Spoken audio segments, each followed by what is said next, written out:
Let me ask you something. Have you ever felt like no matter how hard you work, it's still not enough? You're putting in the hours, you're doing what you're told, you're staying disciplined, but the results, they don't match the effort. Here's the uncomfortable truth. There's millions of hardworking people in the world. Many of them are still struggling financially. Hard work alone doesn't build wealth. And if you don't understand what does, you can spend your entire life exhausted and still stuck. The Mindset Manual with Myron Williams.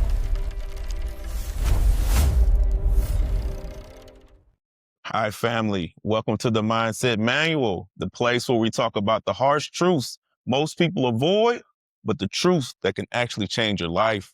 I'm Myron, entrepreneur, father, and student of life. And today we're talking about one of the harsh truths about success, the myth that hard work alone creates success. This is episode 5 of my 8-part series on the harsh truths about success.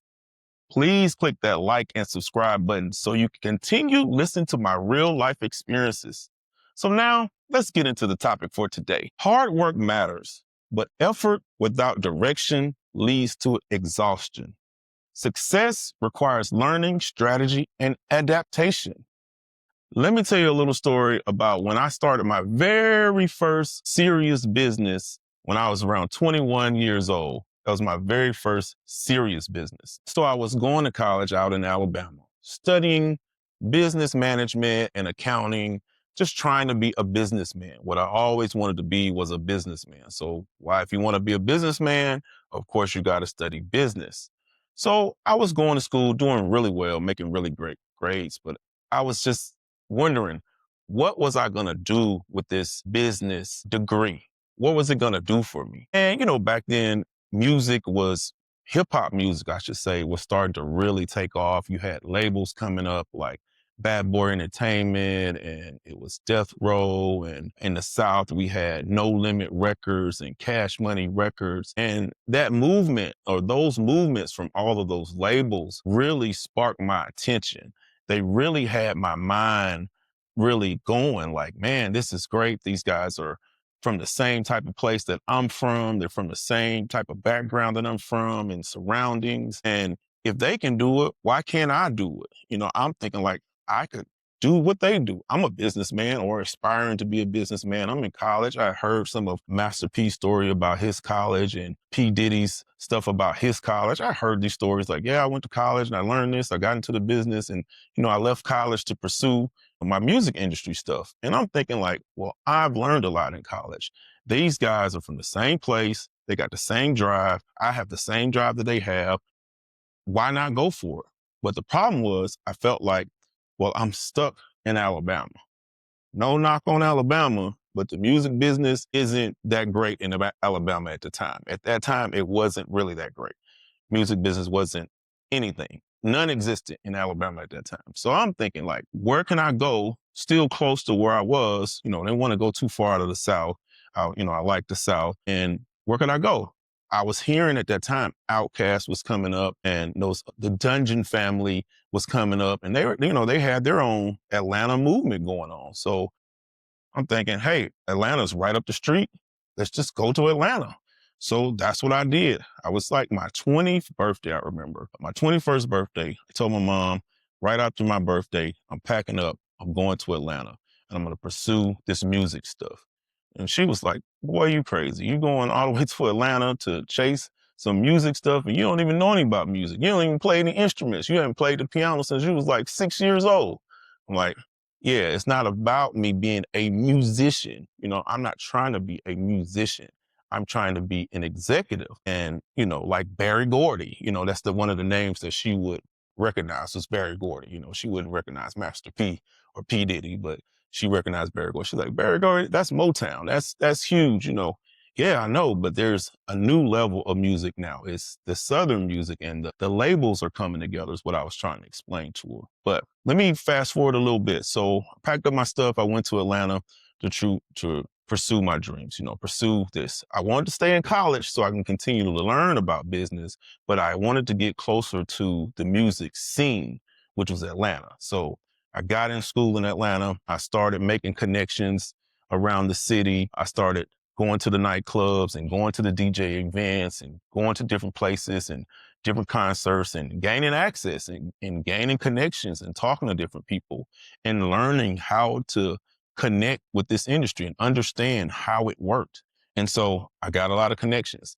As I was coming up through the ranks in Atlanta, I was approached by some guys about doing a music video show. Back then, I think it was sort of, I would compare it to like Rap City or one of those shows like that, where artists would come on, you would interview them, and then you would play their videos and talk about their new music and stuff like that. During that time, there were a lot of new artists coming out, and there were a lot of artists trying to come out of the South because Outkast had sparked that whole movement. So the labels were looking for a way to duplicate Outkast. So they were looking for a lot of artists. They were looking for labels that could duplicate that sound and that look. So my goal was to search out an artist like that. That's what they were looking for. So let me search out some artists that sound like them, look like them, move like them, and try to get access to, to the labels. But what better way to do that when these guys approached me about the show was I would have access to artists that were already on the rise, had already signed deals, and I would also be in the underground and stuff, so I could talk to them about the music and learn about the music. So I accepted the gig, and I started doing interviews with different artists. We had a lot of artists on there, Nelly and 8 Ball and MJG and all these different guys, 3 6 Mafia, all these different guys, UGK. We had all these underground artists that I loved on the show. And a lot of these guys were super down to earth. So they told me a lot about the business, how it worked, how they had to, all the things they had to do to get into the business and to get a deal and all this stuff. So I learned a lot from within the industry, more than I was learning from the college. The college was talking about the legal aspects of it and the accounting and stuff like that. But the artist was telling me about the show business part, the show and the business. And I learned a lot about that. So I took those two things and put it together. I started my first label. I started going out looking for studios at that time. So I found a couple producers that would work with me within my budget. And those producers start telling me about different talent shows that you can go to and, scout talent. It's like, that's a great way to find artists. They're doing their performances, they're doing stuff like that. And you just talk to them. A lot of them are hungry. They'll work with you. So I went through it. I went to a lot of shows. I talked to a lot of artists. I went to a lot of their studio sessions and their performances and just trying to find the right fit for what I wanted to do with my label. And trust me, it was a lot of work.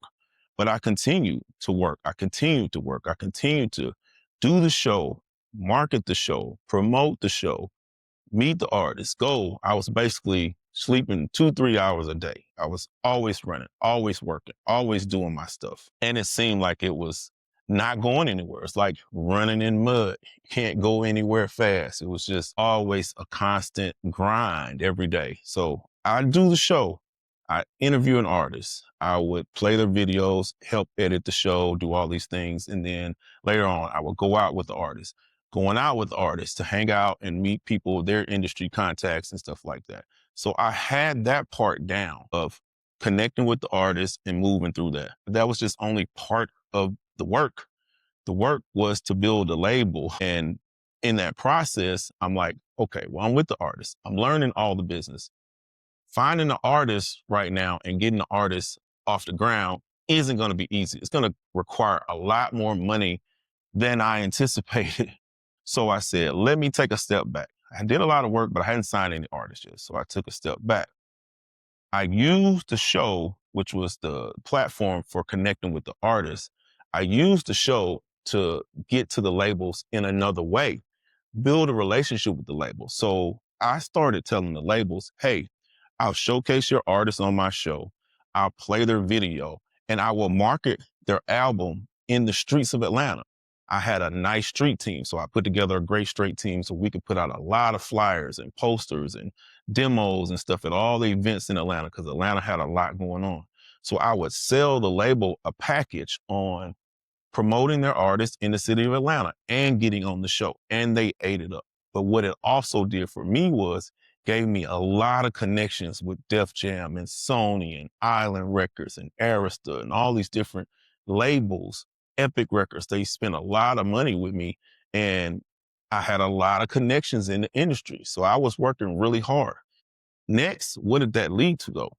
I started promoting parties around the colleges, which the labels really love. They wanted that college access. So that in itself helped me build a brand for my label because I was promoting the parties under my brand. So as the college people saw my brand just for a party, and then I would bring an artist, my goal in my mind was to brand recognition. The college kids will know that I throw the best parties. When I release my first artist, they're going to know, oh yeah, this guy, his stuff is always live. His parties are live, so his music is going to be live. A lot of work. Those parties were a lot of work. That promotion was a lot of work. All of it was a lot of work. But I started to get burnt out. I started feeling like I'm doing all of this. I'm making money, but I'm literally killing myself. I'm up all night. I'm partying. I'm drinking, doing other things I shouldn't be doing. And I'm just overworking. At this time, I think I had been in the industry maybe about 4 years. So I was, 24 at the time, going on 25. Great. I had bought a house. I had my own house, bought my first house, all that. I had a nice car, nice clothes, nice things and stuff like that. It was great. But I felt myself mentally burning out from working so hard. And that's a part of the grind. That's one of the harsh truths about success. There's a lot of work involved to get to that next level. I mean, I was becoming exhausted from all of those hours and all those different things I was doing or trying to do. I had a semi strategy of what I was trying to do, but I didn't have a clear path to success. And it led to my exhaustion and it led to me being burnt out. And I had to figure something else out.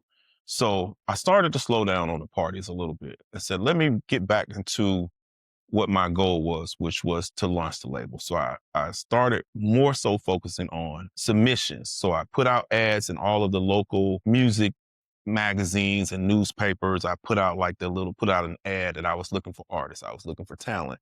And you can submit your demo to me and I would listen for it. Let the music come to me instead of me going to the music. That became my new strategy, working smarter, not working harder.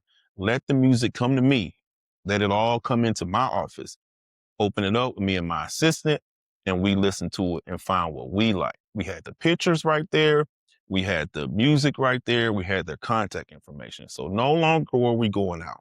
And by this time, I had saved some money up. So I had the ability to actually, if I found an artist, to put some money behind them.